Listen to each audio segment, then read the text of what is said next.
So my friend Morgan, I asked my friend Morgan, hey, Morgan, who's this Michael? You freaking idiot. It's the angel Michael. Huh? My hair all stand. So he saw an angel. Yeah. Trigger warning. The following episodes include stories of self-harm and sexual assault. Listener discretion is advised.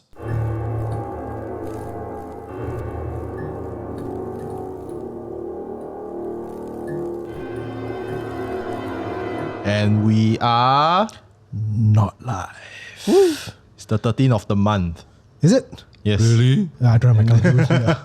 It is the 13th of the. It is the 13th of the month. But not Friday, so it's all right. Yeah. It's okay. Well, it's hard to tell nowadays, lah. When the Friday the 13th will just jump out and scare you. True. We're back again once more for a new episode of Dead Air. And as you can tell, the conversation's already started. We have a guest with us this time around as well. If you have purchased a book in Singapore in the last, how many years lah? 25, maybe longer. Yes, you might have seen his face around the bookstores. Today we have with us Mr. Kenny Chan. Thank you for having me. Thank you for joining us, Mr. Chan. Wow, it's an honor. Yeah. There's some interesting things in Mr. Chan's bio that some of y'all might not be familiar with as well. So, Don't mention it. fine, we'll remove all the dead bodies. Okay? Kenny Chan, believe it or not, was a diplomat in Singapore's Ministry of Foreign Affairs until 1983, when he began working at bookstores like Popular and MPH, as well as publishers like SNP. For 19 years, he was the senior director at Books Kinokuniya, building the store into a pillar of the literary community, and he retired in 2019, but you can still find him roaming the aisles and recommending books till this very day. Like a ghost. Like a ghost. Wow, Wow, you're very very on brand for the show. Very on brand. How are you doing today, Mr. Chan? Hauntingly well. Thank you. I'm doing well. I'm retired, but I'm busier than ever. Just a little teaser. Yesterday I was with some filmmakers and some of them are actually doing ghost stuff, but I'll mention that next time if I'm invited again. Oh, definitely. You say ghost, right? They come ask you come back, man. You've just assured your place for a repeat episode. Well done. very Part of the plan, right? Yeah. Not even 5 minutes into the episode, someone. Well done, you. So I don't suppose you can hint to us who these directors are that you were spending time with. They're all the luminaries of the Singapore Wow, luminaries. film making scene. Can get them on because they tell ghost stories. Once I think we can talk about it. If this one is successful, we crash. Successful. Now I'm feeling the pressure. It's like, okay, we want to do a round table, right? I'm quite good at Tai Chi. You see. Nice. That's the kind of Tai Chi. It's not the kind of Tai Chi that people would expect from somebody who just claimed that he was retired. Yeah, different kind of Tai Chi. Correct. Other boring stuff I do is I go overseas and give talks. In fact, I'm going down to Malaysia for the KL International Book Fair. I'll be a moderator for a session called How Can Bookshops Survive? The horror part is quite obvious, right? This kind of horror a bit too depressing for audience. Very on theme, man. Yeah. A bit too depressing for audience. And I just contributed a chapter in the book called, what is it called? Oh no. I guess we'll cut that out. It's okay. It's okay. Nobody was asking you to come on here to promote the book. It's about memories of Singapore, and my part is basically I lived in Queenstown from the 50s up to the early 90s before I got married, and Queenstown was a different place then. For instance, in the 50s, we moved out to, my mom went to see the then SIT, which is now called HDB. SIT is the Singapore Improvement Trust, which is under the British. Yep. Yeah. So HDB is not original. No? Yeah. So what happened was my mom managed to sidestep the Chinese supervisor who wants her to take a flat in Tiong Bahru. So my mom said, well, my son's going to be a tried leader, man. So she managed to talk to the British manager and got him to asked, Mr. Cheng, please get her a flat in Queenstown. And I remember when we moved on to Queenstown, that was an experimental flat. It's called Chap Silau, 14-story. It's the original one. And ground floor, first week I was there, I saw a gangster fight. So Chinatown, Queenstown, no different, the same town. But the good story about that one is a bit ghost related. Because Chap Silau is the launching pad for a lot of broken hearts. Yeah. So my dad used to save quite a few ladies who, because our unit was just 2 doors away from the corner where you can just jump off. Oh yeah. So that was something, but I never saw any ghosts yet. But that block, is it still around? The block is gone, sadly. So it's all memories, and there are some photographs of it. And for us, the horror element comes now. Ten. My brother and me, my brother is about 5 years younger. When we come back from school, we'll approach the flat. Yeah. So both of us have unfortunately witnessed grey matter. Ooh. My brother almost became part of one of the jumpers. I was so close to him. Oh my God. Yeah. And myself, I saw it right in front. So that's why I took an interest in anatomy, but I never became a brain surgeon. I mean, sadly. You say that, but this would be a hell of an origin story for a brain surgeon. So it's like right in front of you guys. Splat it only about, for my brother was just about a couple of inches. So you all walk, then bam. Yeah. Oh my God. Sometimes happens in the daytime. So it happened quite a few times. Many times. It's quite famous. Because of that particular block. Was it because of that particular block or? Because that block has the 2 ends of the blocks is, you can go up from ground floor up. The stairs, right? It's privacy all the way up. Or you can come down, I can walk through also 14th floor, not many people, right? So you can walk past and then just jump. Oh my God. So, and that's the only block that is quite high up, no security, and it's accessible, if the word is correct. At that point of time, that not many high-rise buildings that are accessible, right? No, Chap Silau is the tallest of the blocks. It was an experimental block. We get the Queen Margaret and all that coming. When any VIP from overseas come, they will come to that block. What's the block's name?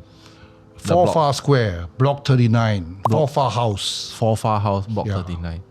In Chinese, it's called Chap Silau, 14 story. But it is demolished already. It's demolished. There's a new block there. It's a boring, very yuppie fight block now. No charm at all. I think after a while, trying to sell that flat also a bit difficult. Yeah. Why? You just said like It might happen in the 50s and 60s. It was so long ago when Singapore was almost a fishing village. Well, you tell that to the ghosts that were from World War II that's still lingering around in Changi lah. World War II ghosts, I don't have much lah. I have one from my very close friend, but that is in Sentosa. Oh, one of the barracks now it's a boutique hotel, I believe. He was an engineer, so he's got the, what do you call that, sixth sense, is it? The third eye. The third eye. Yeah. He can see. So he'll always be saying things like, hey, but it was recounted to me by another close friend, but I'm not an engineer, so he's telling all these kind of stories. The other one is in Pulau Senang. Pulau Senang is where they're the experimental prison. Yeah, the one. Where Inspector Dutton allowed the prisoners to go free and just do their own things and carry implements and all that. And he was butchered lah. But during the live firing, which happens in for the engineers, the same friend of mine was feeling uneasy. He went for a walk and he saw this Ang Mo man sitting in the fire. Okay, so this is Pulau Senang. Yeah, live firing cannot access already. Now it's SAF only. Yeah, that time it was still live firing, so he can access because of his training. Okay. So these are some of the stories I've heard. Did he try to talk to the strange Ang Mo man that was sitting down there? He's quite a reticent person, so he never talked. He just, the fellow look at him, he look at him, and they had eye contact. yeah. Oh my god. Shock, right? When was this? When was the... This was in the early 70s. Temasek time we Green, did national service. Temasek Green. Haven't changed to the camo yet. Yeah. So I mean, I just want to take a step back to the Zapsi now, right? So the Zapsi now, from my knowledge, there is another block in Singapore that also a lot of people jump, Pickering Street, Zap Lao. That was the block that I was supposed to be staying in before my mother managed to get us to move to Queenstown. Oh, so you can't run away from that. It's called fate, baby. So that's a good connection, man. Yeah, apparently it's so. Wow. It got so bad, like the jumpings, right? Because Chinatown is central, ma. Yeah. Got so bad, right? They had to build the metal bars. So before that, there weren't metal bars on. So they had to build metal bars, and then they had to put petrols there also, lah. Okay. Because it got really bad. Yeah. I'm sorry I got to leave because you're really spooking me. I was like, we just started. We touched a little bit about your time in Ministry of Foreign Affairs.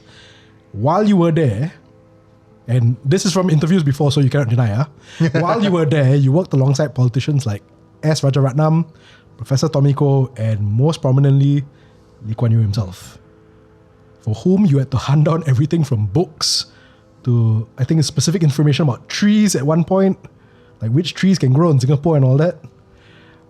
Can you talk a little bit about your time in MFA? What was that like? Like working alongside? Are you implying that was a horror story? No. No. Set context, ma. Yeah. Okay, I will clarify this one for the sake of posterity. Yes. Unfortunately, I never worked with Tomiko directly, but I did work with Mr. Lee and also Mr. Rajaratnam because we minor functionaries have to do things like taking notes when they have talks or helping to write their speeches. So that I've done. And but it's not spectacular, these stories. Like That's okay. It's like the history story I of it like as to tell is it's a good lesson for nation building, I guess. So this one is a bit serious. He came down to, I was in, after about less than a year in Foreign Affairs, I wanted to quit, but they posted me to, offered me London, of course I went. And then a year later, Mr. Lee came for a visit. And the funny story is in the morning when I went down to see him, because he stayed at the Hyde Park Hotel, which is next to Hyde Park. Yeah. And he's a jogging fanatic in the morning. So he'll go for a jog. And this one is straight out of Benny Hill, without the sex.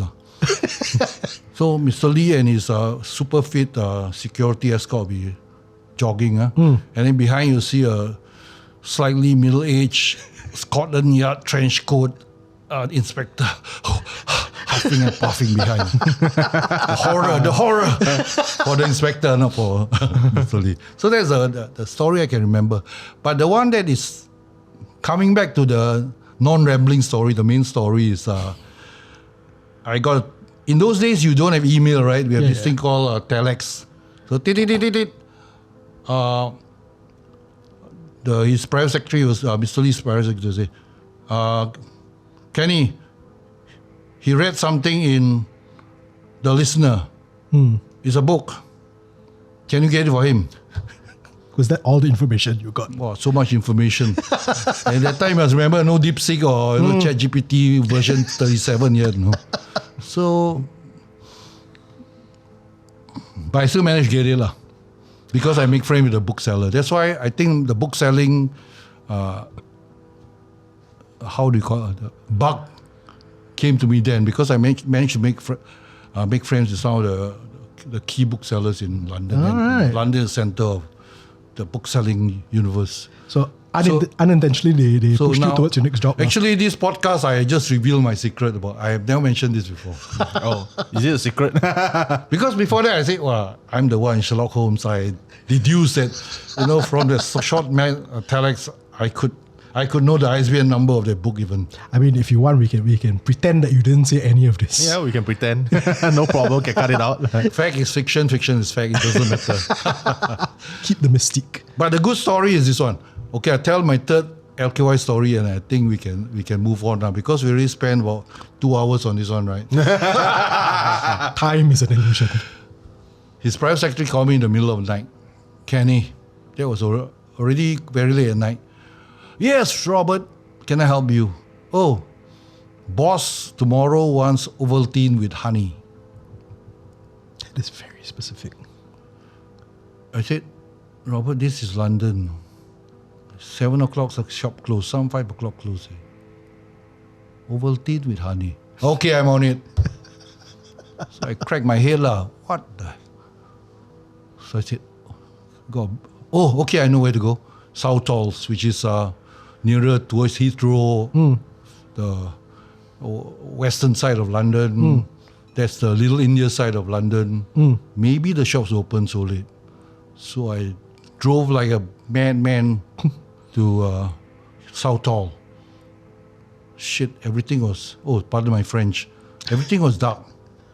Oh no. Because they already half anglicized already and they don't work after midnight. There's no 7-Eleven then. So I just walk the high street and see and saw a light up there. Well, this sounds a bit like some drama. Because before that, I just shout, hello, can you open for me? Of course, no one. But there was light up there. It wasn't a lady. I couldn't see anything, So I just went under the window and said, can you help me, please? I know this is a very irregular, but I need a tin of Ovaltine with honey. So as soon as I said that, I felt so embarrassed. I turned and walk away, right? Then I hear the shutter open. Tang! Ovaltine with honey. Nice. The point of this story is very simple. If you're given a task when it's from the boss, you just got to do it. And I did it. But the climax of this story is next morning, after the breakfast timing and all, I went out to see his private secretary because I was hanging around. Hey, so how did you like the Ovaltine with honey? Here's something else. But that's not the point of the story. The point of the story, you ask for something, you get it done. To be fair, your boss a little bit more fierce than other bosses. Yeah, this is not the normal kind of boss. I'm generally okay with disappointing my own bosses. If my boss was your boss, different story. No, this is a question of we all have the same respect for him as we have for all the 1G leaders. You know they are working towards the betterment of Singapore, the survival of Singapore. And I believe that, although all of you know me as a cynical old goat, but I believe that. I don't know what you're talking about. Okay. So, moving from MFA to Kinokuniya, we could probably talk for don't know how long about your time in Kino. It's 19 years. But we just wanted to ask you, so you've done everything down there, you built up that place in this region, you impressive comics and manga section, you even champion, and I am one of the recipients of this, you've even championed a lot of local writers as well. In that 19 years, if you could pick one thing that you're most proud of, what do you think it was? My 2 granddaughters. Wow. Nice. Actually, it's related. It's the grooming of the team that managed to build Kino to such a successful enterprise.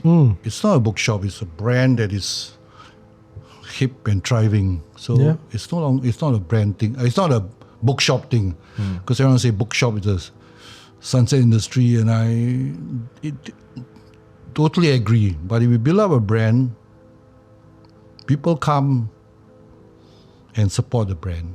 And I think Kino has managed to do that because we connect with the customers, and it takes a village. And I'm happy to be the village mentor. And the joy and pleasure I get in that is also, it's not only Singapore, because Singapore, Kinokuniya is the headquarters and also the Mutant Academy for Asia Pacific. We train all, in the past we train all the key people in Singapore. Does that make you like the Professor X of... Except I don't botak lah. Okay lah, Professor K lah. So that we are very proud of. Of course, the comics is something that is interesting because when I left Foreign Affairs in 83 and joined Popular, I was assigned to Bras Basah lah. And Chinese style is you start from bottom lah. Yeah lah. But the main thing is I set up the arts and design department in Bras Basah, Popular. And the next one I did was the Sanrio Hello Kitty concessionaire in Bras Basah. In the early 80s, mind you, Yes. Hello Kitty in those days, people were thinking of other kind of cats like pussies, but anyway, it's Hello Kitty lah. And my third project, which was dear to my heart at the time, was of course comics and manhwa. But as I was about to put pen to paper to my dastardly plan to conquer the world with comics, I was posted to Hong Kong. So that the third part didn't happen lah. That's always in my mind what if. What if we had the first ever pop culture emporium in a bookshop? I thought of it then even. I was about to say eventually it did come true. Huh? Really? Where? That famous brand you keep talking about. Oh, Kinokuniya, not Kino Center, which is in Europe. Not Kenny Kunya also. Kenny Kunya is my nickname, I guess. Yes.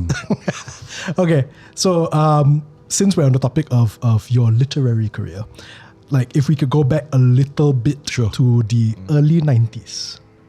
So you worked on sales and marketing for Othman Walk's Malayan Horror, Macabre Tales of Singapore and Malaysia in the 50s while you were at Henneman Asia, right? Yes. Yes. Did you get to meet with Mr. Othman Walk yourself, or was it more with Lily? I met with Lily, and through the course of our meetings, I met Mr. Encik Othman Walk. My only regret is I've never, every time you say, hey, can he come to the house lah? He stays in Opera Estate. I guess I was busy lah. So we never really met. He's the Edgar Allan Poe of our time. Yes. In terms of, but he wrote in Jawi, I believe. And most of them have not been translated because it's I'm not sure whether it's a daily or weekly story he tells, but it's a lot of stories, my goodness. Weekly, yeah. So there is still that treasure that hopefully one day Epigram can manage to get, or anyone else can get to, because those stories are incredible. Yeah. Yeah, Lily Hoffman mentioned like going to the archives warehouse, right? Yeah. And looking through all the stories. And even the assistant was like, it's going to be 6 soon. Can we leave? It's like, why? Why we need to leave? It's like, because here, dark, HANTU, got HANTU here. Misty lah. Yeah.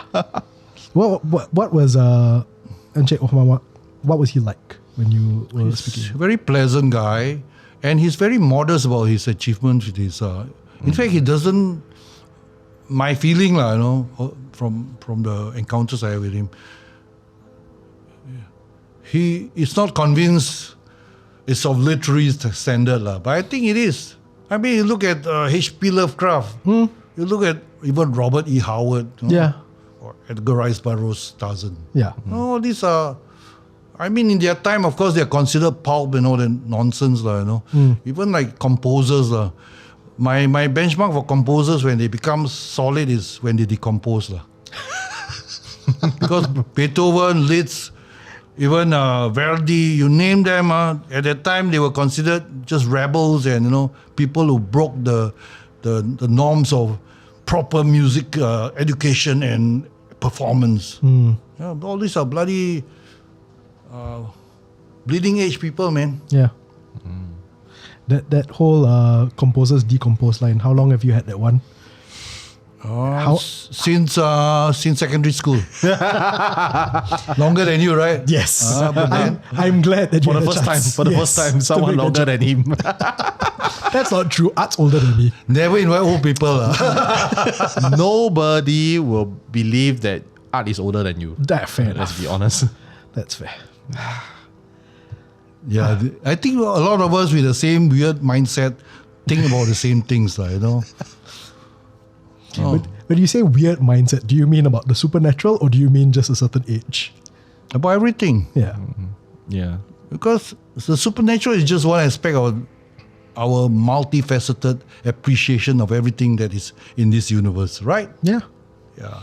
Except the weird has a certain extra charm, being weird, no? Because it's out of the ordinary. And it's weird. You know, people like... Most of us are outsiders, so when it's weird, means other people may not like it. No? Unfortunately, it's like the decomposing composer thing. I thought I was being original and weird, but other people the same also. Yeah? True. Sorry to rub some salt in the wound. That's okay. Have you always been a fan of like horror and ghost stories and stuff like that, or is it something that over time? When I was young, my first recollection there are two recurring nightmares. One recurring nightmare is I'm in a very small hole in the ground and my mom is behind me and I'm holding a flimsy small tray for serving drinks and all that. Very like tin foil one. And behind my holding of this tin foil tray is a freaking big giant eagle clawing. And my mom said, "Kenny, be careful." And I had this recurring nightmare for some time, up to the age of 4 or 5, I think. Huh. You can remember this dream vividly. How can I not remember such a dream, man? But up to 4 and 5, because Yeah. they say the memories when you were 3 or 2 is quite... The other memory I had, which was a bit later, but it replaced the eagle one, is this scene of dread where you hear this sound of like a drum beat, boom, boom, and I'm behind this crest of a hill in the dark. There's a road coming, approaching me, and you can hear it, but you can't see what's coming, and the sound gets louder and louder. It seems like something from a sci-fi movie, whether it's a giant or a giant alien coming, but it never came out. Just drum beats. Do you know Just boom. where was this? It's in some jungle, in some, but it's very, very generic. Yeah. It's just a feeling. And it's a very science fiction feeling, like when later in my life, when I see science fiction movies where the aliens are coming, that kind of thing. These are the two cool ones I remember. One of the series of supernatural encounters that I can think of happened about, now almost 3 decades ago. It concerns one of my in-law relatives. First thing we noticed that he had an ailment. He was getting sick. He was quite well built. So he really dehydrated and we didn't know why. Anyway, he went to hospital. And every time we go, the doctor will say, the ailment changes and it moves from place to place. That's weird. Yeah. So later we decided to explore the dark side of the moon, the supernatural. So we consulted a few of these Dr. Strangely funny people. That's one way of putting it. And one of them, this one is a Bomo, the Malay side one, well-versed. In especially the Malay mystical arts. He say, this one kena Kong Tao. Kong Tao meaning is Black magic. hacks already. And so we hired someone to counteract it, to try to, we said, this Bomo too powerful. So we left it at that. another side story to this is I brought one of my close friends who's also a bit weird, but also claims to be psychic. Right. So we went to my in-laws' place, the one that is not feeling well. And so both of us went in, and then the sick person was there. My name is Kenny, right? And my friend's name is Morgan. Okay. So straight away, my relative said, "Hi, Michael." So of course I cool. I mean, Michael. He said I don't think I ever been called Michael. Anyway, they sat down. They had a chat. We came out. So my friend Morgan, I asked my friend Morgan, "Hey, Morgan, who's this Michael? You freaking idiot! It's the angel Michael, Huh? My hair all stand. So he saw an angel. Yeah. So there were 3 people. Ah. How? Believe it or else. Okay, so when Morgan sat with him, he told Morgan that's who he saw. Or Morgan already knew. I dare not ask, but I'm sure Morgan already knew. But Morgan is of that religion lah. Like No, Christian. Morgan is a shall I say, a spiritual adventurer. Okay. But that makes it more even interesting. Yeah. Because if he's like, he's neutral. Because Morgan did, I recommended him because he had many other encounters of this nature, exorcism and all that. And not only, and he doesn't work with one religion, he's Singaporean all the way, regardless of race, language or religion. Majula. Yeah. Okay. So that was quite a creepy story. Did it solve the problem though? We went to another one, but we couldn't get him. But finally, the sad, tragic tale is that my relative passed away. And he's Muslim, so they had the ceremony after a month. And I was standing there in a room where we were all praying for him. Yeah. And one of my nieces keeps staring at me. So I said, "Why are you staring at me?" He said, "Oh, Uncle B is beside you, the deceased." And this girl is a psychic. Oh my God. She's seen a lot. But this one really made my hair stand again. Yeah. Because I was standing at the corner, there's no one there, so I was just being myself. And she was staring at me, so I said, "Something wrong." So I went up to her and she said, "Oh, Uncle B was beside you."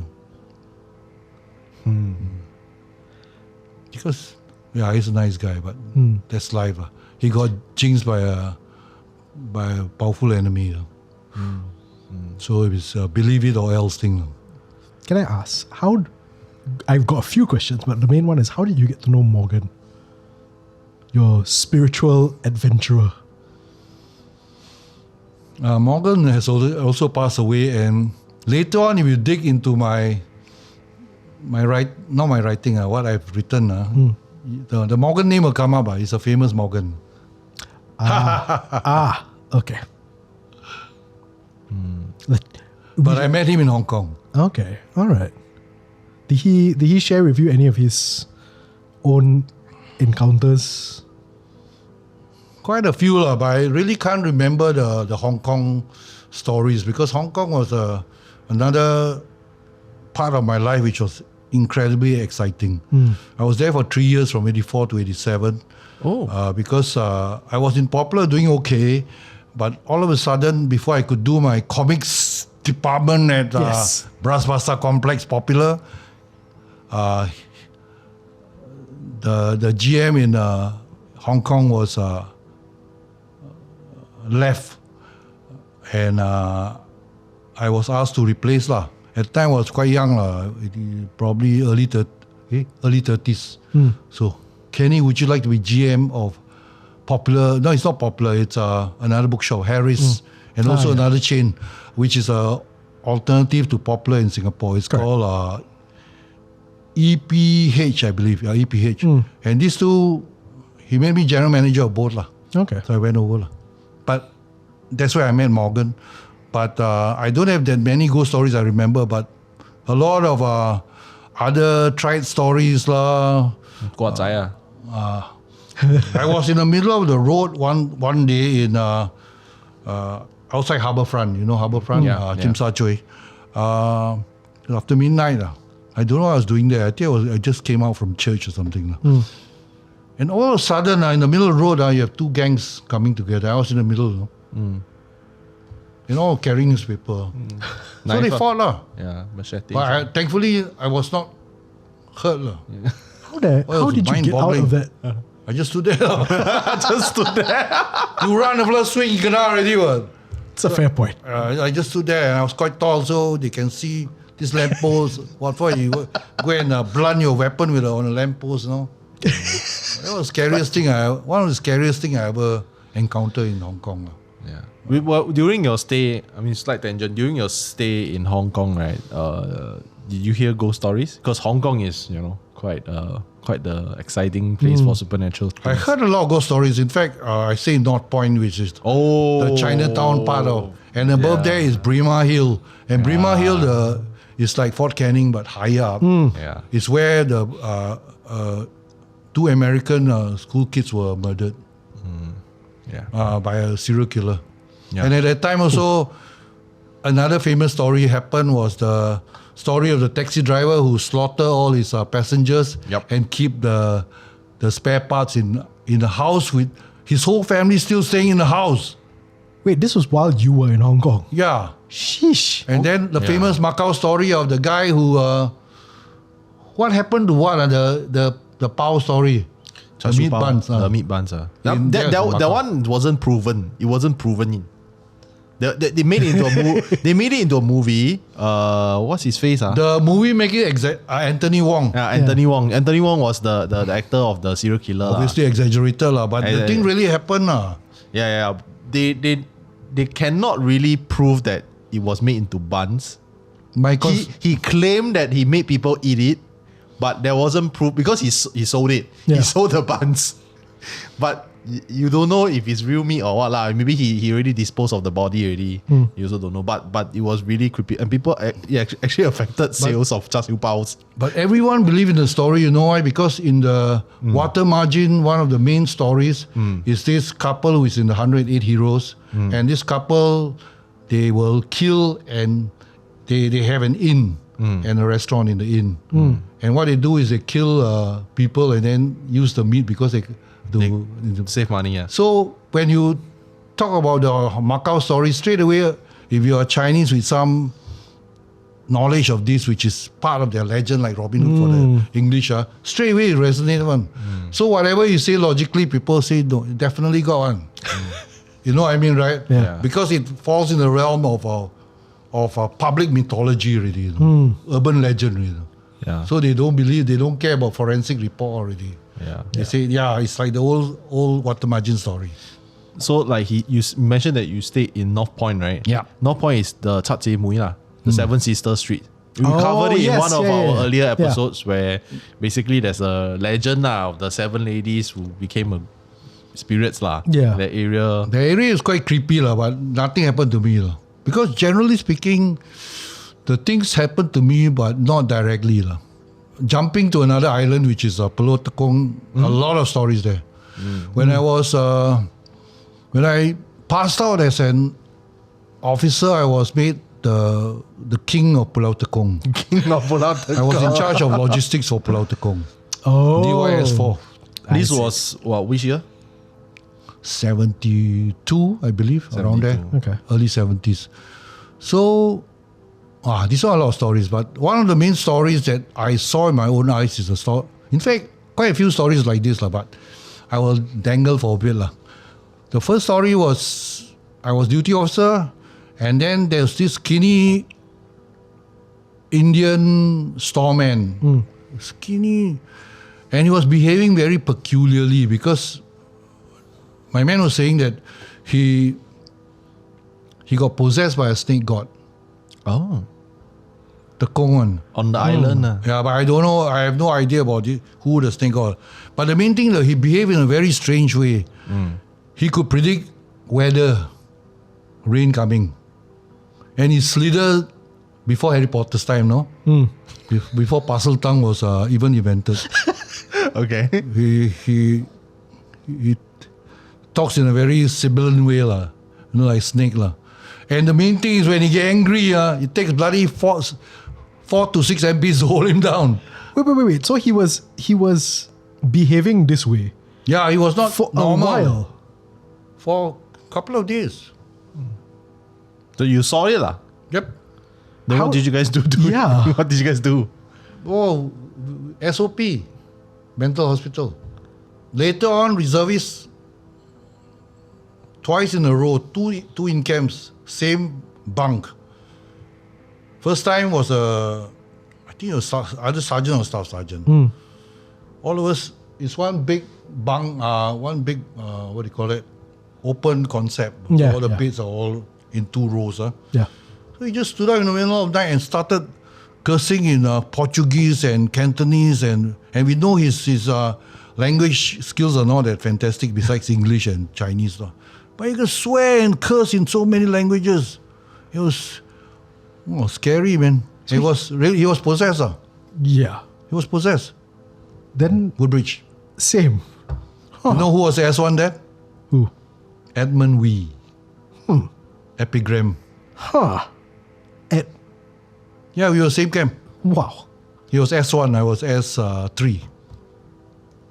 As the in charge there, you have to write reports, right? Yeah. Yeah. So what would you do? That one is Edmund Wright report, not me. Oh, but My then- operations ni. Or you just send only, lah. We send and the next day, next year happened again to someone else. Different Different soldier person, lah. possession Oh. case. Same bang. Same bum. Oh my god. So three same of thing- us, the 3 incidents I quoted on Tekong, all happened to me. But Tekong, a lot of stories. Maybe I can recollect another 2 stories. One is a very, very generic, most of you heard it before, but it happened to my company. It's in the northeastern part where we were doing our defense. So one section came back, ran back to HQ. I said, what happened? He said, after the briefing, we just sound off, 1, 2, 3, 4, 5. Yeah. So there were, I think, 6 or 7 of them, I can't remember exactly. So there was someone else who's, At the back, lah. no, someone said 7 or, Yeah, lah. The last one, and they all run out. extra sound off, All round off, extra sound off. Oh So that my one is, but we put in a report, but You also have to put it in the report. I just put for fun, see what my CO say, Put for fun. No, at least he has something, if something else happened, and then, Fair enough. yeah, you can, because, army is like civil service, but worse, right? Black and white. Oh dear, I just said that. That's fine. We've had worse on this show, so it's okay. The last one was on Tekong. This one was the same company I was in, but I think it's a different year, but I can't remember. The main street. Last time there was a jetty and the front of the jetty, so they were on patrol. And there are 2 patrollers, right? Yeah. So one's walking in front, one's walking behind, and they saw. I didn't see it.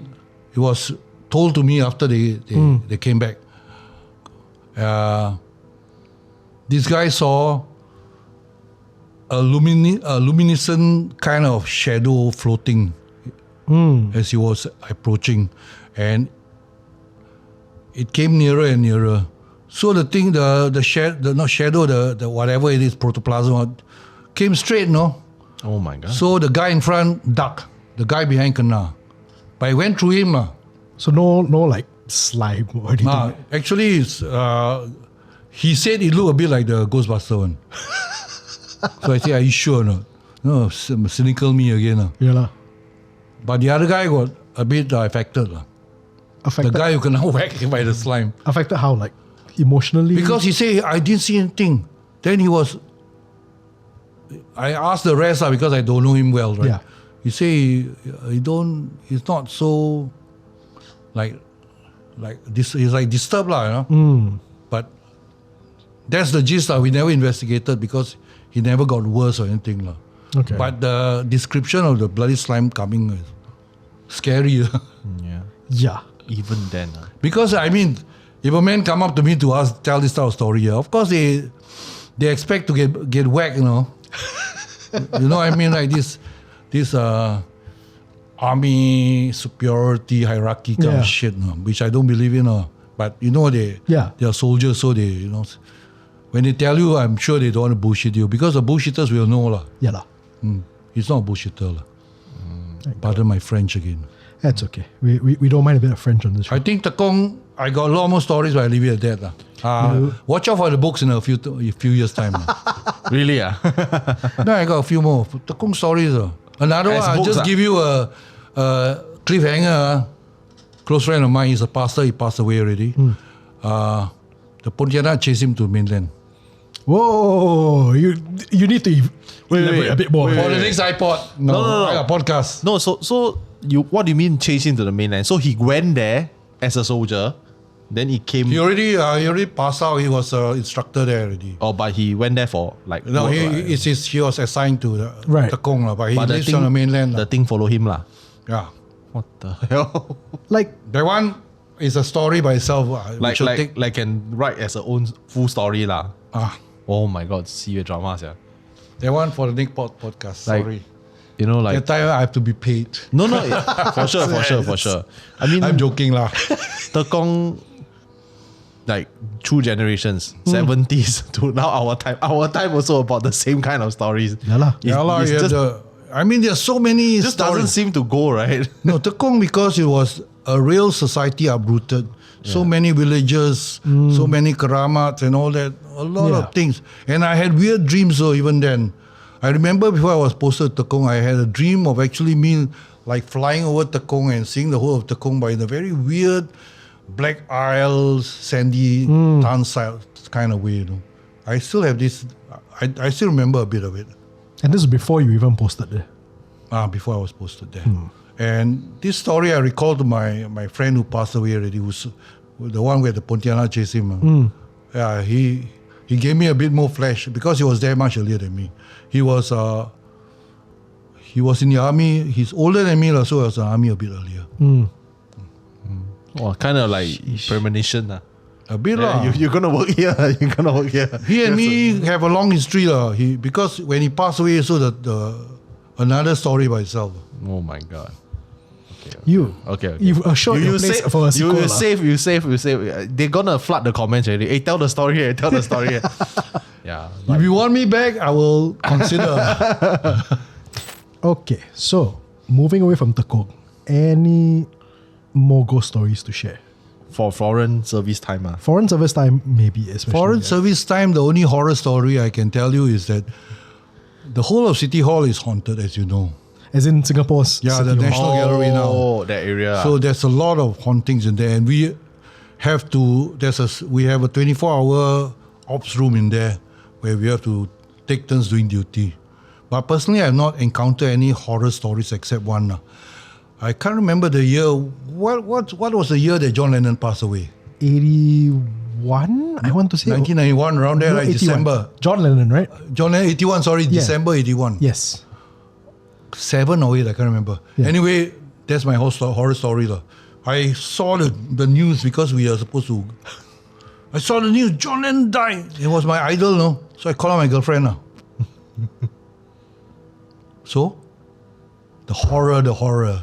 I thought you were going to tell me you saw John Lennon's ghost. My story is always more slanted than that. So boring. So, I didn't know that MFA was at City Hall.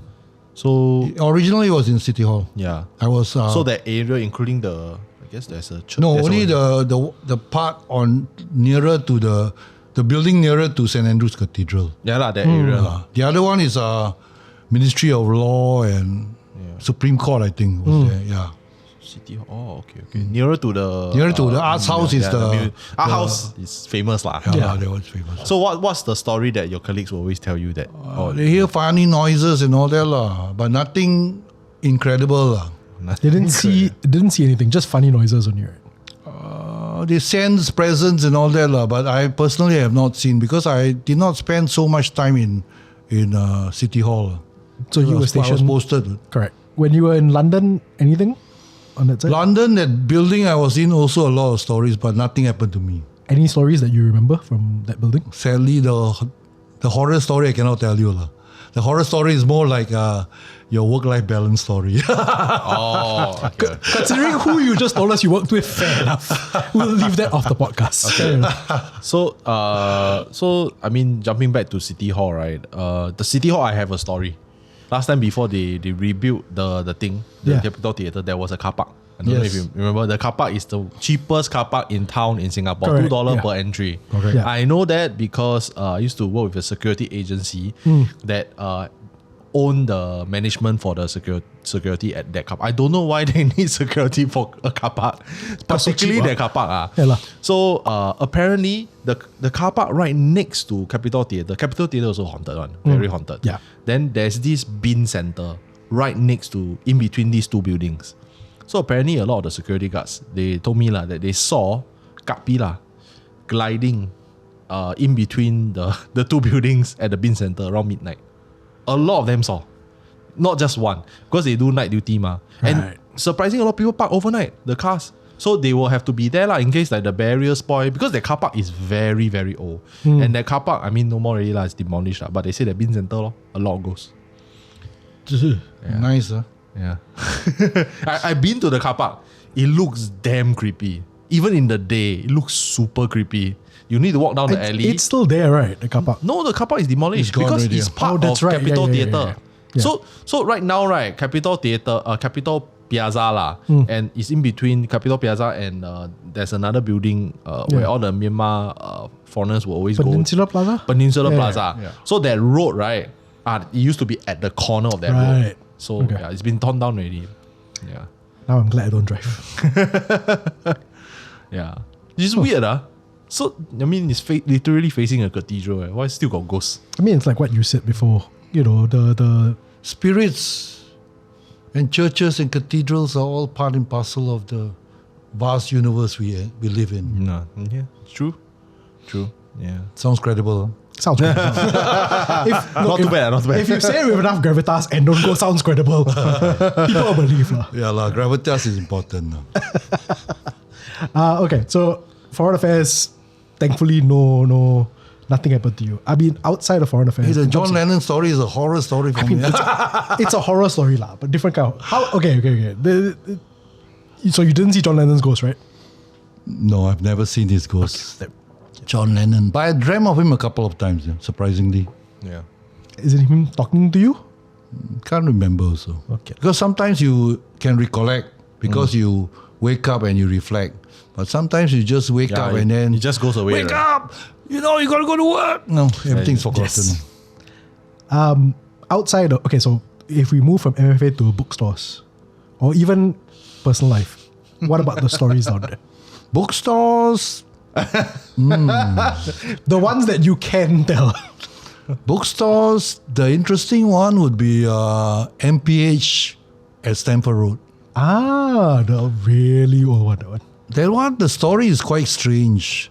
So I ran Stamford, and on the top floor where my office is, it's that floor has a lot of atmosphere, let's say. Okay. So the strange thing is, I had a personal assistant then, and the next day she came and told me, Kenny, I dreamt of you in this office, with a old man. I said, who's this old man? She said, because she's quite young girl, I don't think she knows the management of MP so well. He said, it's an old man. Then he described to me. At the time, I had the biography of Jack Chia. Okay.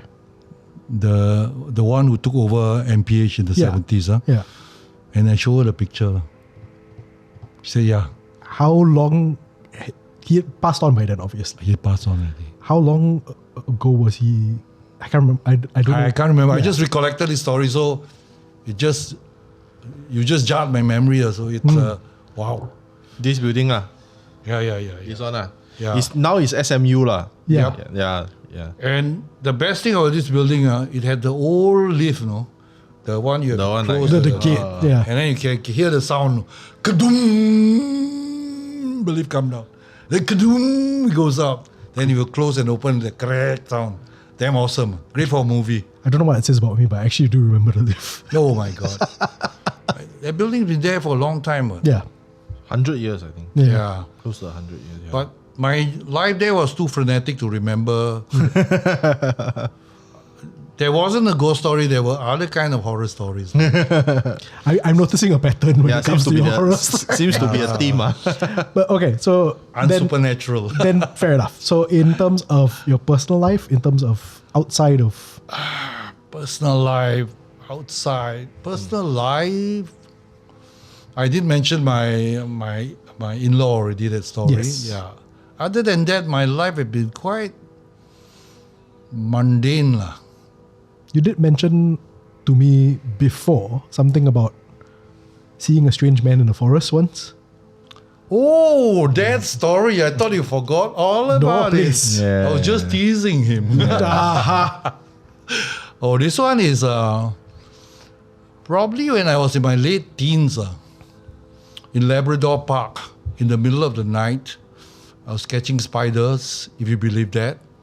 Sure. And I saw deeper in the foliage, like dancing lights, because you see, last time Labrador was even more forested than now lah. Yeah. So I crawl in nearer I see it's a clearing in the middle of this forested part. But I still didn't see any spiders. Don't know why. So I go nearer. I went. The clearing is quite big lah. As big as your living room. And there was a dark figure quite in front of me, like just where the screen is now lah. I said, That close. yeah. Because I was hidden in the foliage. Right. It's about 2 meters. Yeah. Yeah. So I said, why so oily and black like that? There was a man sitting down, squat position. Not squat, what do you call that? Cross-legged. Cross-legged. Yeah. Thank you very much. No problem. And there was fire in front of him. It's a crackling fire. So I just sit there and see, what the heck is this? Then all of a sudden he stood up. So he stand up. Straight away I can see it's a man. I don't know why. I think, what's the tip? I can't remember. Anyway, it's a man. Okay. So he started chanting. In fact, he was chanting earlier on, but I was too shocked to react. Then later I hear him chanting. I don't know why he's chanting. It didn't sound like Malay or it didn't sound like Jawi also. But I don't know what he's chanting. Could be one of the whatever it is. But I didn't hear the word Cthulhu or whatever. He was chanting and then he started slow dancing, not in the Hollywood style, around the fire. Very slow dancing around the fire. So my only thought was, what the heck is this man doing in the middle of this one chanting? And straight away I thought about orang Minyak because I've seen the movie. I know the legend. Just like an ordinary man, just ridiculously covered with oil. Every part of him. Then all of a sudden, reason came to me. I better get out. Yeah. So I went out. But I never felt eerie, So you can say it's a non-supernatural encounter. I never felt eerie. But imagine in my logical mind, what is a freaking man doing in the middle of a clearing, dancing around a fire, covered in black oil? He didn't see you. He didn't see me. Because I chabot. Yeah lah. That was the natural thing to do. I mean, where I stayed in Queenstown and around there are so many haunting stories. And the main haunting stories, we remember Alexandra Hospital. Yeah. Oh my God. That one is, my God. Yeah. The road. That one. That one is, you all know the story. Right next, just across the road, right? Yeah. And then the turning, the PSA tower, Pasir Panjang, you turn into Gilman. Gilman. That Yeah. part also a lot. Yeah. Because there's a part where the Allies ambushed the Japanese, which enraged them into committing the Alexandra Hospital massacre. The ambush was there. So they attack them. Just next to PSA Tower, that side. Wow. Yeah, but yeah. So he All saw. this I link up over the years reading about all this nonsense. He saw. So he basically saw the Orang Minyak, and then he slowly back off.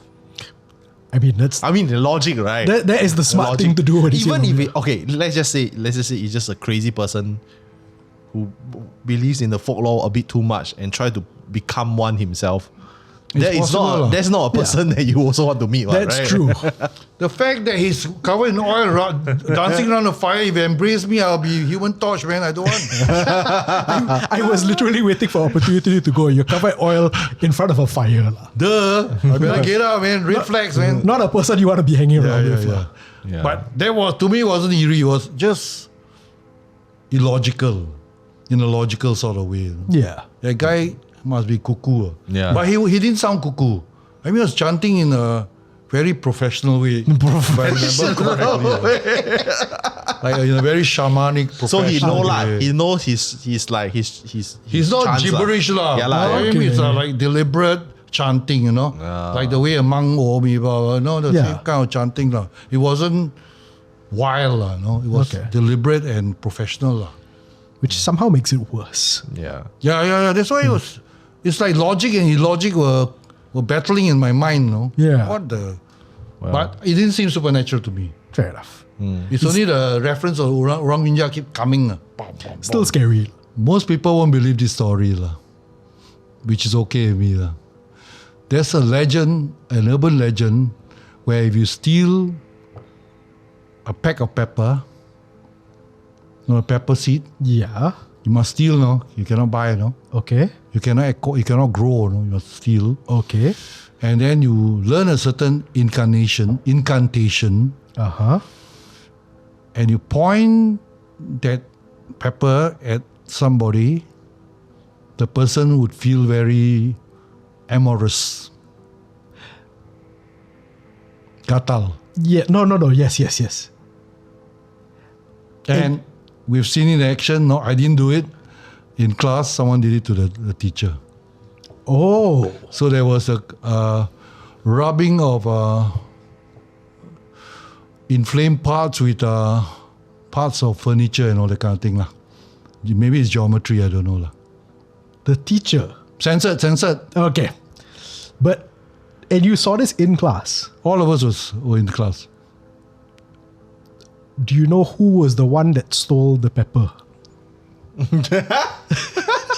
Maybe that's why you can't say which school. Fair enough. Fair enough.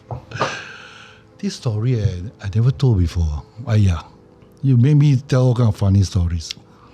We're happy to give you your platform. So it works lah. Yep. Wow.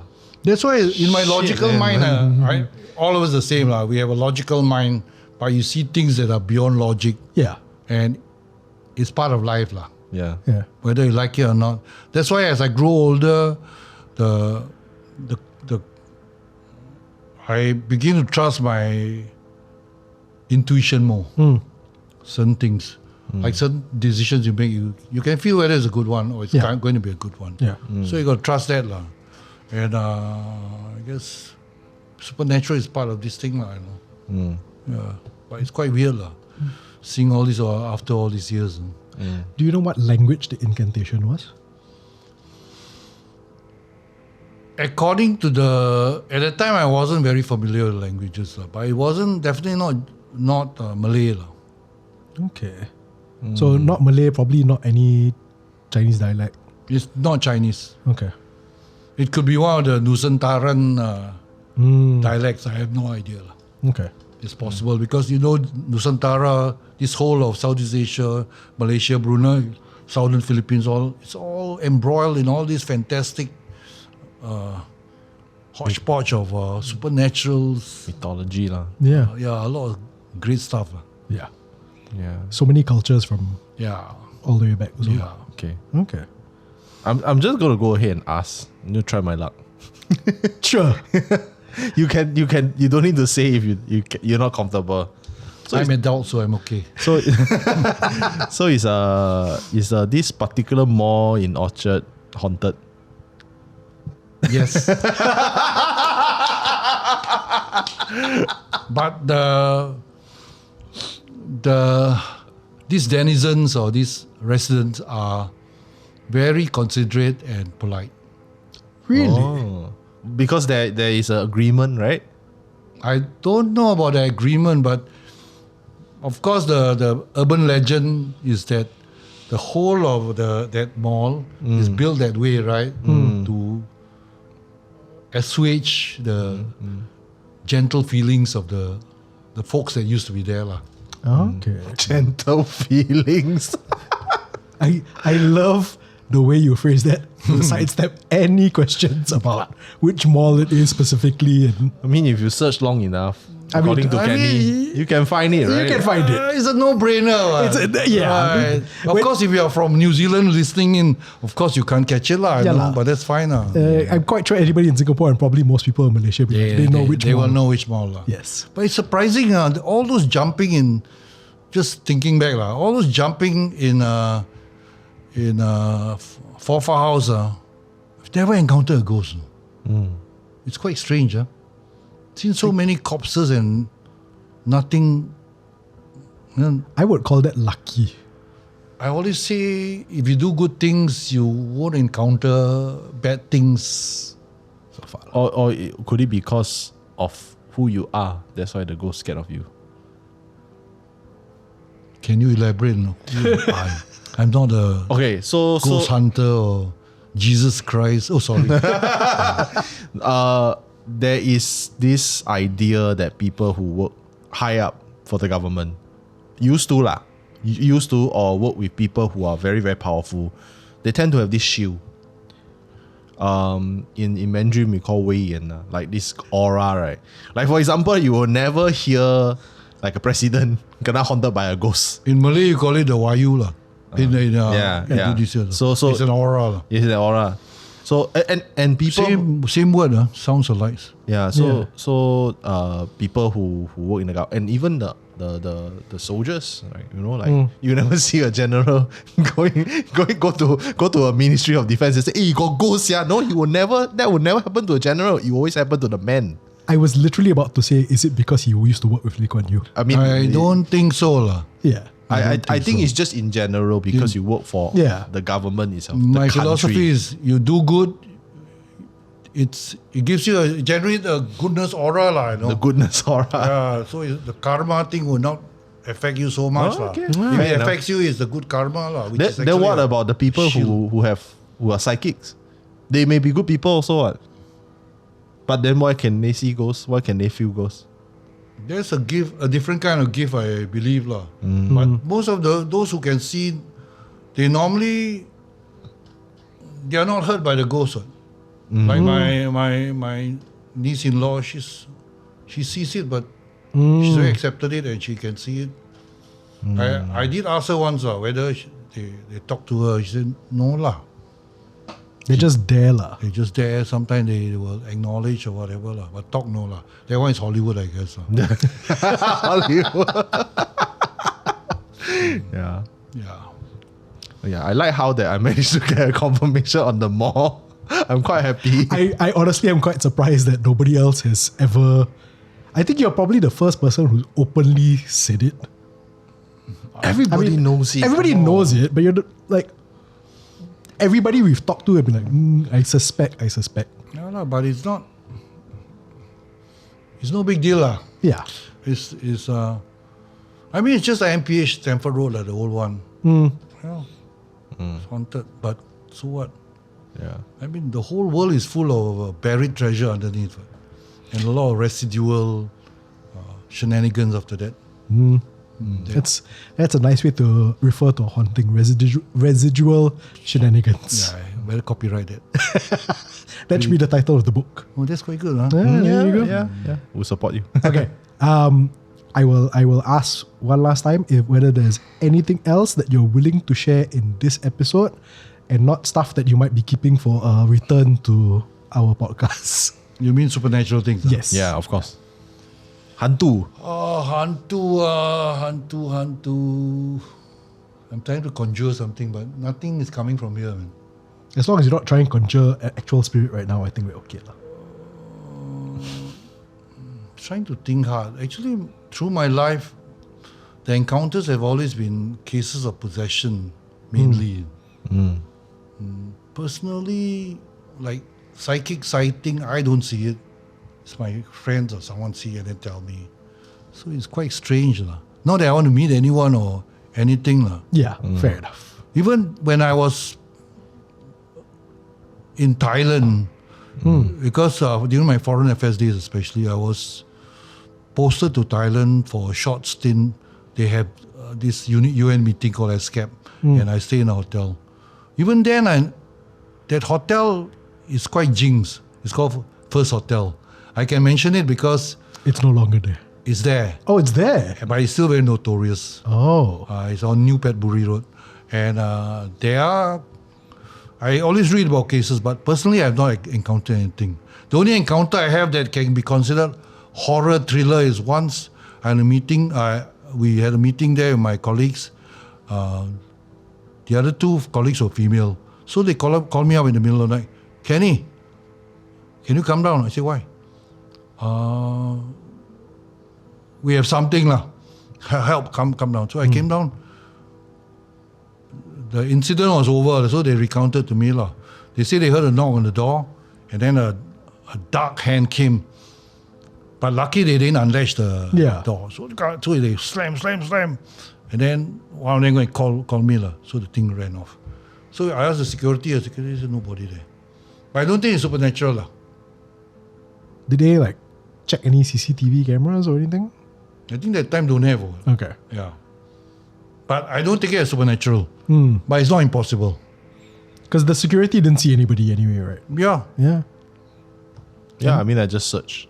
This was First Hotel, you said, right? Yeah, First Hotel, New Petbury Road, right? Still haunted. They changed their name. First House Hotel. I'm so sorry if I spoil your business. Or maybe you might gain some business from our listeners. They will just go there just to try to experience something. Anyway, the hotel is famous, so people will go there for the very same reason that people go to some places that are exciting lah. I mean, we just went to for residual shenanigans. Residual shenanigans. Very nice. Yeah. On that note, right, we can begin to wrap up the ghost stories.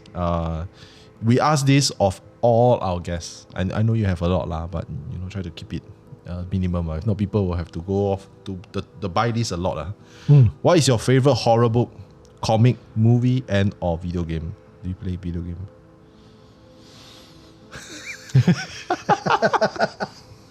My favorite horror novel would be Pride and Prejudice by Jane Austen. No, I'm joking. That's my favorite book of all time. I was like, what are you reading into that book that I'm not, boy? They did once Pride and Prejudice with zombies, right? Yes. That was quite fun. That was a bit weird, but okay. Yeah. I won't. Stephen King really hits me a lot. And it's among Stephen King's best, to me, it's not horror. Really? It's apocalypse. Which one? Apocalyptic one, The Stand. Ah, that's Because that one is an epic one. Yeah. But I'm sad to say that I don't like his Dark Tower. No, same. Yeah. Series. I also. I like cowboys, I love cowboys, but this one doesn't work. It's not him lah. I feel. I think he's trying too hard. He's trying to do a Tolkien make it gunslinger thing. Make it epic lah. But it didn't work for him. But The Stand, it worked for him. The Stand is epic. Like Shining is epic. Yeah. Shining would probably be up there. Shining. Shining, Stand. The Salem's Lot, the book did not appeal to me as much as the movie. Really? Yeah. Oh, Same. okay. I'm on the same Oh, okay. essence as you. I was much younger when I read the book. I was a teenager, but Yeah. I prefer the I think there's a trend. You tend to, if as a horror person, right, you tend to read Stephen King's books when you are younger. Then as an adult, you watch the movie. Yeah. Then you're like, actually, For me, I owe like almost the same. It's like, oh, actually the movies do bad. Salem's Lot is actually really good. Like Pet Cemetery also. Yeah. Quite good. Yeah. Pet Cemetery, if you're a pet lover, they want to scare the Yep. Is it though? Is it scary as a pet lover? Because think it's so. more of the Sad people. It's more of the people that is scary. Not the animals, it's the people that come back. Yeah. But we were just talking about it. Like Stephen King has this tendency to bring people to small towns. Like the small town horror just really works. Yeah. Yeah. For comics, Yeah. horror. Comics is a bit horror. Too many or too specific? Oh, I guess it's still dystopian stuff. I mean, Walking Dead, I really like a lot. The original series. That is quite awesome stuff. Then Alan Moore's adaptation of the H.P. Lovecraft, so I like a lot. Oh, like Providence. Yeah, Providence, I really like. And I mean, he does a good job, that one. Clive Barker, surprisingly, I'm not that big a fan. But his comics. His comics. Mm. Yeah. Although his books, I like his books a bit better. Local horror, of course, Malayan horror is up there.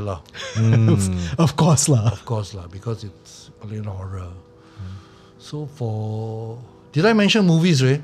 Not yet. Not yet. Not yet. I think we're still on books and comics. Book, comic, then now movie lah. I guess movies. Comics, books. I already mentioned Pride and Prejudice, right? Correct, yes. The scariest novel, yes.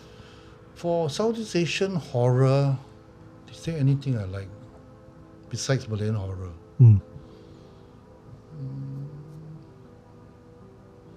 Surprisingly, no. Really? Except for Malayan horror. I've read a few others, but this one, I can't remember the name. Why? Is it Catherine Lim's? No, there's one comic by a Malaysian artist that does pure horror that I love. I forgot his name now. Oh, I met him at the Singapore Comic Con. Forgot his name. He's more occult. He's quite well known in Malaysia. Oh, okay. I can't remember his name. Thank God. No, thank God. Thank God, because it's quite scary. So comics wise, nothing else. Junji Ito? Oh, you mean the manga side? Yeah. Comics. Manga side, Junji Ito, I surprisingly not scared. But I like that one eye boy, what is his name? The yokai hunter. Oh. G. Oh, I don't know what you're talking about. That one is not bad. Yeah. That one is not bad. It's all Southeast Asian horror movies. Oh, movies. Yeah.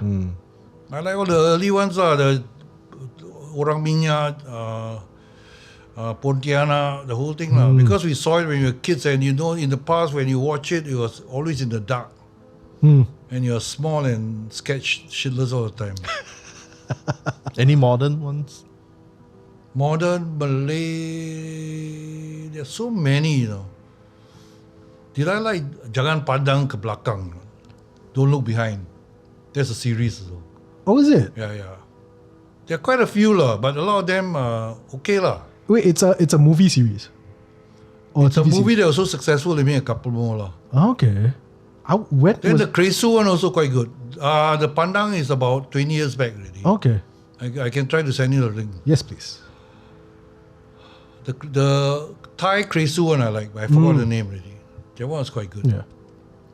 And what's that one? Pinak. The one with the... And of course the Chinese ones are. The Oxide Brothers, the eye is still awesome. The one that you see is supernatural to the... Yeah. That one is fantastic. The Japanese, all the old ones, Kwaidan and all that, very good stuff. The Japanese got a lot of weird stuff. Then for horror, the crime noir Korean ones are fantastic. Like Memories of Murder. Wow, that one. And then there's another one where the detectives wife met the serial killer in the beginning. Oh, that one, horrifying. And this is a Korean What's the one. title one? I forgot already. Korean one. The Koreans are very good. The crime noir horror. They're very good at crime noir. Yeah. The crime noir, they're a lot. What else? Streaming. But I don't get scared so easily. That's the problem nowadays. Hellbound is quite good. I like Hellbound. The manga is better, but the TV series is not bad. Because it covers things I like. Organized religion, abuse of power through religion and institutions, systemic corruption and all that shit. It's quite fun stuff. Hellbound is good. Fun. Quite good. Japanese modern one. No, nowadays I just follow isekai. Isekai got no horror. You know isekai, right? The Alice in Wonderland kind. Small boy get transferred into another Dimension, universe, and then all the girls attracted to him, James Bond style or Yang Kuo style, that kind of thing. Quite cool. But isekai is quite interesting. So far, I haven't watched anything boring in that genre. Games. I don't play games for a long time, so I really have no gaming except vicariously through my son. Gaming, nothing much. The one I really found quite horrible was, in a very funny way, is a old game where a ninja princess tried to infiltrate the castle, and she gets either dismembered but it's pixelated. Right. But still, I get the heebie-jeebies. Do you remember what game this was? I don't know. Escape to some castle. It was in Japanese anyway. Japanese game. Yeah. Okay. Because I used to live in Hong Kong, and the arcade is at the bottom of my apartment. Damn shook. So I come back house stressed, so go there. Nice. Play game. Yeah, Donkey Kong and all that nonsense. Donkey Kong. Yeah, Hong My Kong time. in the 80s was something else. 80s. Yeah, 80s was quite exciting times. in Hong Kong. Yeah, very, very exciting. Because they knew the change was coming. True. So a lot of people took advantage of that. That's So true. Very, very happening time in Hong Kong. Yeah. Yeah, my Hong Kong story that's quite horrible is I parked my car in front of an actor's car. Because at that time I had made friends with people in the studios. And Golden Harvest, sometimes they have previews, so I'll go for the previews. So once, because the car park is very small, so I just park, and at the time the company gave me a Mercedes, so anyhow park. So park car in front, I'm angry, he come out. You know who's the guy? Jackie Chan. I walk away. I mean, I was in a suit, so he was just wearing jeans and walk away. to be fair, I wouldn't want to get into a fight with Jackie Chan as well. You lose. Yeah. Oh, the scary part is actually I met Loli. One of the early Shaw brothers. He always plays the villain. In Chinese Boxer, he's the Japanese villain. Anyway, he has a tailor shop in one of the malls where I used to work for, where we have a bookshop there. So I met him in a lift. Wow, he's got that menacing aura about him. Wow, quite scary. Partly because I grew up with his movies. Yeah, lah. It's like seeing Bela Lugosi or whatever. Was he actually nice though? No, Oh. I don't know. But it looks scary. I asked my staff, he said, don't know. Oh, interesting. Okay. I know horror, that one is not horror. How come? Yeah, so many things happen in Hong Kong, but nothing horrible in that sense. Strange. Even the ghosts are like, it's very, very fast paced. Yeah. So you need to move. No, at that time, I think partly because of the rapid density and urbanization of Hong Kong, the built-up areas, all the ghosts got chased out. Maybe. No space. Yeah, new territories. Pretty sure. Yeah. But the real horror done by the people like the taxi driver. That's incredible. I mean, Yeah. how come the whole family, that means they were just passing through the house here. They never saw anything, my goodness. Or they choose not to. Could be. Because it's like they know that what he's capable of and scared of him. And Yeah. then never ask too much questions. It's possible. Possible, right? It is possible. Speaking of scary, we ask this question for all our guests. It can be anything, but what scares you? Yeah. Not necessarily supernatural. Doesn't have to be Anything. ghosts. Anything. Your greatest fear. Actually, I was never a scared person. I mean, I'm neurotic and all that, but I'm not a scared person. And when I got married, matrimony didn't scare me. I mean, I'm blessed with a very supportive wife. But the thing that made me lose my two marbles was when my daughter was born. So when my daughter was born, the pivotal point was because we bring her to the zoo all the time. At that time, the elephant rides were not banned yet. Yeah. So when we went up the elephant, and my daughter was sitting in front. She was 3 years old or something like that. That was the first time I felt fear. Oh. I was so worried for her. That is the closest I ever felt to being helpless. It's quite scary, right? Yeah. Because she's a terror. The other story I like to tell about my dear daughter is when she was in a toddler stage. Once we stay in a two-story house. Up the flight of stairs once, she liked to climb up the stairs. But once it was about at least 8 to 10 flights up. She'll stand there. Normally she'll just smile at me. Once I stood in front of her, I said, "Daddy," she dived. Oh my God. Oh. And she got up, smiled at me. So of course I touched her. Nothing. Mind-boggling, right? Does that fear transfer over when you become a grandfather as well? Or So far not yet. Yeah. Because I'm a bit detached from them in terms because this one is a bit it's something recurring all the time when I play with them. Because if I play too hard, I have to be careful and fall down, all that kind of thing. Because I'm not young. So I always think of this scene from The Godfather, where Marlon Brando follows the granddaughter with a grandson with a spray in the garden, right? Yeah. And then, you can end there.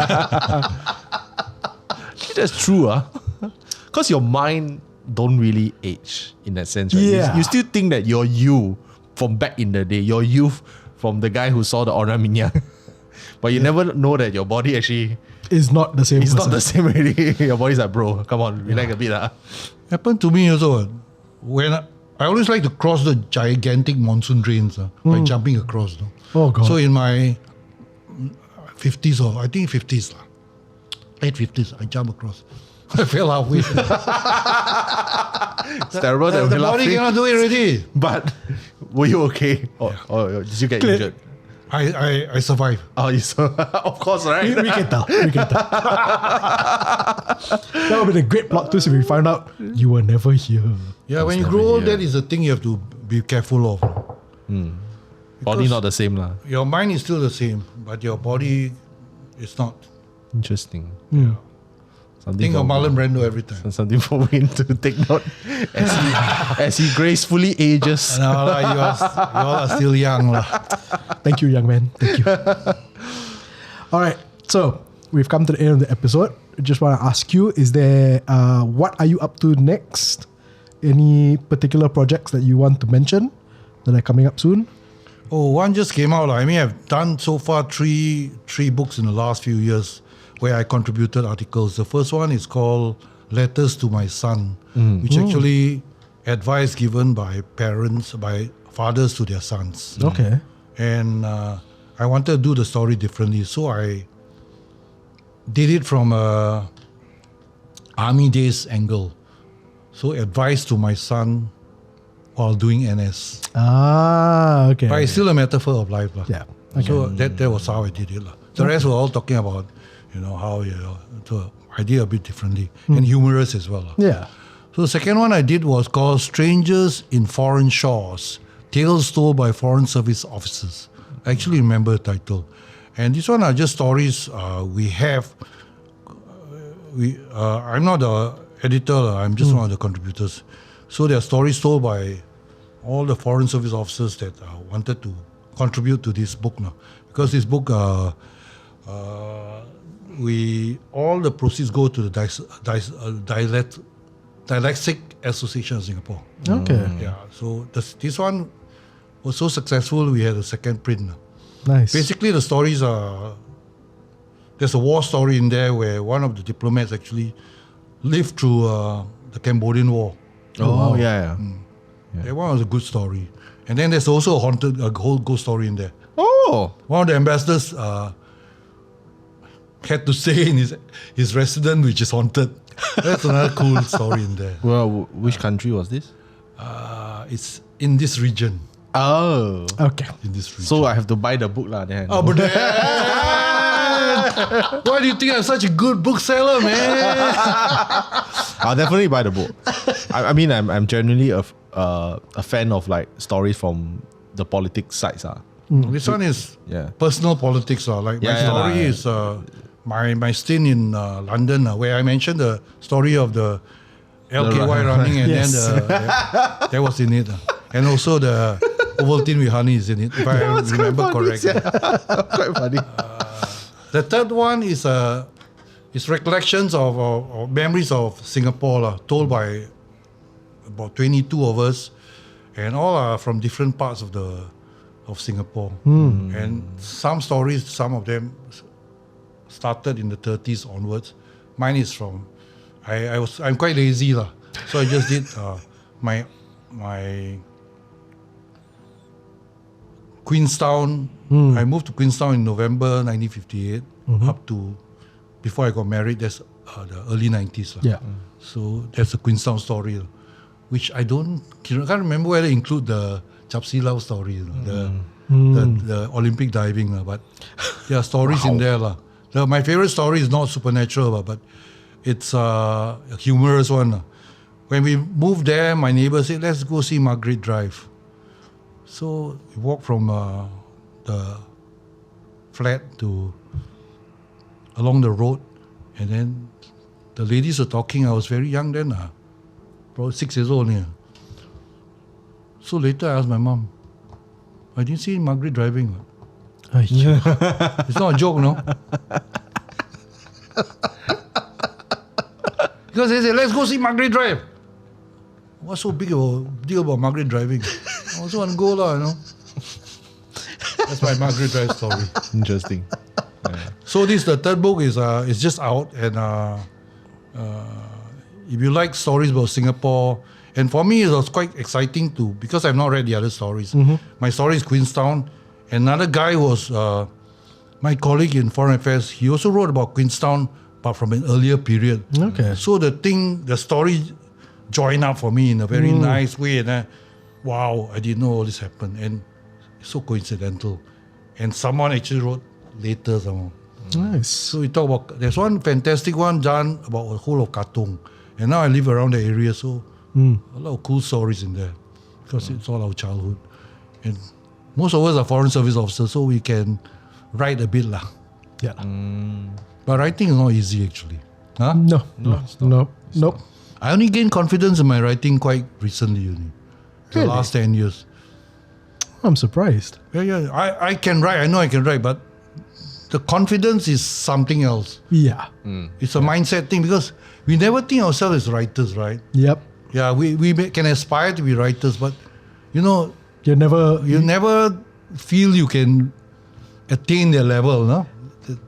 You never feel like you've Yeah. reached that point Yeah. yet. It's always a bit more of a journey. Now I'm more confident I can call myself a writer, because I've written a column in an entertainment magazine for comics. I've done a comic strip for children, wacky fairy tales, actually, and I've written a bit here and there. So okay lah. Of course, I lose to you lah. Oh, please. Please. I'm quite sure at this point in time you've probably written more than I have. No, not really. Not a long one, which hopefully will be my memoir one day. Yeah, lah. Do it. We will have you back on the show when your memoir comes out as well. Well, that means I got to put more horror elements in it. Can also lah. But there'll definitely be horror elements. You share horror elements of your memoir lah. No, because that eagle story will forever be inside the memoir. All right. Yeah. But thanks so much for gracing our show. Yes, thank you for joining us It's a lot of fun. It was definitely all the puns also were very much Were there appreciated. puns in there? There were quite a few. Deadpan, so it's up for the audience to decide. Can you tell us where people can find you online if you're okay to share that? My IG is quite popular. It's photobomber3007. Can we just say we love your bio for your Instagram? Yeah. G old. G-O. G-old. Thank you. Love it. My name is Kenny. My name is Wayne. My name is Kyle. 3, 2, 1. And And remember, remember, just because they are stories, it doesn't mean they are not true. Good night, everyone. Bye. If you want to stay up to date on HANTU or listen to our other podcasts like Ghost Maps, subscribe now and follow us on social media. Look for We Are HANTU or click the links in the description. You can also be one of our supporters on Patreon.